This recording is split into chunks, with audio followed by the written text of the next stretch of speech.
సోమవారం నాడు Kalleda PACS function హాల్లో మాజీ మంత్రి ఎర్రబెల్లి దయాకర్రావు సమక్షంలో బీఆర్ఎస్ పార్టీలో చేరిన గడల రాజుకి కాంగ్రెస్ పార్టీకి ఎలాంటి సంబంధం లేదని దౌలత్ నగర్ గ్రామ కాంగ్రెస్ పార్టీ అధ్యక్షులు కత్తుల వెంకటేశ్వరరావు మరియు మండల బీసీసీఎల్ అధ్యక్షులు బందెల వెంకన్న అన్నారు. ఈ సందర్భంగా మీడియాతో మాట్లాడుతూ గడల రాజుకి దౌలత్ నగర్ గ్రామ కాంగ్రెస్ పార్టీకి ఎలాంటి సంబంధం లేదని, అతను మాజీ బీఆర్ఎస్ గ్రామ పార్టీ అధ్యక్షుడని గుర్తు చేశారు. కాంగ్రెస్ పార్టీ ప్రజాప్రభుత్వంలో ఇందిరమ్మ ఇంటి కోసం కాంగ్రెస్ పార్టీ నాయకులతో సన్నిహితంగా ఉంటూ ఇందిరమ్మ ఇండ్ల మంజూరికి ముందే ఇల్లు నిర్మించుకోగా అతనికి ఇల్లు రాలేదని చెప్పడంతో కాంగ్రెస్ పార్టీ గురించి విష ప్రచారం చేస్తున్నాడని, గడల రాజు అనే వ్యక్తి ఎవరి ద్వారా చేరారు, ఎప్పుడు చేరారు, తమ కాంగ్రెస్ పార్టీలో చేరిన కార్యక్రమాలు ఏంటి అని ప్రశ్నించారు. కాంగ్రెస్ పార్టీ గురించి, ప్రజాప్రభుత్వం గురించి, కాంగ్రెస్ నాయకుల గురించి విష ప్రచారాలు చేస్తే చట్టపరమైన చర్యలు తీసుకుంటామని హెచ్చరించారు. ఈ కార్యక్రమంలో ఇందిరమ్మ కమిటీ సభ్యుడు, గ్రామ కాంగ్రెస్ కమిటీ అధ్యక్షులు కత్తుల శ్రీశైలం, సీనియర్ నాయకులు దోనిగి కొమరయ్య, బానోతు రవీందర్, యూత్ నాయకులు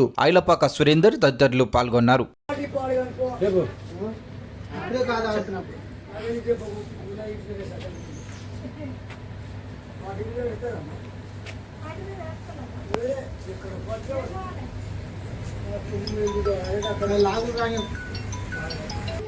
పేరు కత్తుల వెంకటేశ్వర్లు, గ్రామ పార్టీ అధ్యక్షులు.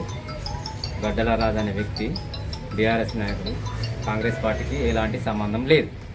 కాంగ్రెస్ పార్టీ నాయకుడు కాదు, ఎలాంటి హక్కుదారుడు కాదు.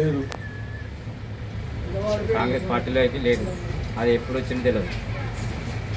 వచ్చి మళ్ళీ బీఆర్ఎస్ పార్టీలోకి చేరుకొని సీనియర్ నాయకుడు అని చెప్పుకొని, మాటలు చెప్పుకొని అట్లా మళ్ళీ చెప్తున్నాం. మమ్మల్ని వ్యక్తి మాకు కానే కాదు, అలాంటి వ్యక్తి కాదు. బీఆర్ఎస్ నాయకుడు ఆయనే. అతను ఒక గ్రామ పంచాయతీ బీఆర్ఎస్ నుంచి అధ్యక్షుడు. కాంగ్రెస్ పార్టీలో ఎలాంటి హక్కుదారుడు కాదు. మేము అనవసరంగా ఈ ఆయన ఇన్వాల్వ్ చేసుకోవాలి. మేము ఆయనే సీనియర్ నాయకుడు అని పేరు ఇచ్చి ఎక్కువ వాళ్ళు దయాకర్రావు దగ్గర పోయి ఇట్లా చెప్పుకొని సీనియర్ నాయకుడు అని చెప్పుకొని మాకు ఎలాంటి సంబంధం లేడు. అసలు వ్యక్తే లేడు. నేను కొత్తగూడెం మండలం బీసీసీఎల్ అధ్యక్షుడిని, బందెల వెంకన్న నా పేరు.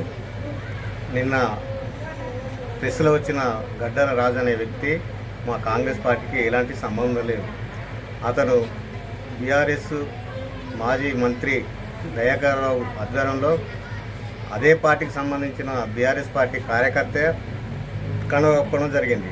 కానీ మా పార్టీ నుంచి అని సీనియర్ నాయకుడు అని చెప్పుకోవడానికి ఆయనకు సిగ్గు చేయడాన్ని మా కాంగ్రెస్ పార్టీ నుంచి అని ఆయన ఖండించడం జరుగుతుంది. ఇక నుండి మా కాంగ్రెస్ పార్టీని కార్యకర్తలని కానీ మా పార్టీని కానీ ఏమైనా దుష్ప్రచారం కనుక చేసినట్టయితే మంచి చట్టరీత్య చర్యలు తీసుకుంటామని మేము కాంగ్రెస్ పార్టీ గ్రామ పార్టీని ద్వారా మా కార్యకర్తల ముందు మేము ఖండించడం జరుగుతుంది.